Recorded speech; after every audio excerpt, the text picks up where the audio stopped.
నాకేమో ఏం చేయాలో అర్థం కాలేదు. ఏం చేయాలో అర్థం కాలేదు. ఇదే తినే స్థితిలోకొస్తే అది తినకూడదా? అది తప్పు అని చెప్పి పాసిపోయిన అన్నాన్ని ఎవడం తింటాడా? పాసిపోయిన అన్నం ఎవడం తినడానికి ఇష్టపడతాడా? లైఫ్‌లో ఎప్పుడు తినలేదు. ఆ ముద్ద పట్టుకొని నోట్లో పెట్టుకుంటే ముద్ద దిగలేదండి. ముద్ద కూడా దిగలేదు. ఊసేసాను. అప్పుడు మాట్లాడాడు దేవుడు. అదే కావాలి నాకు. అప్పటి వరకు మాట్లాడలేదు. తిందాము అనుకున్నప్పుడు మాట్లాడలేదు. తింటున్నప్పుడు కూడా వద్దు అని అనలేదు. తినాలి. ఏమొచ్చింది?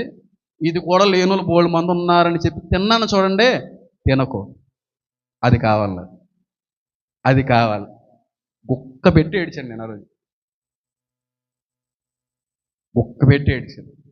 పరీక్ష అండి. ప్రతి దానికి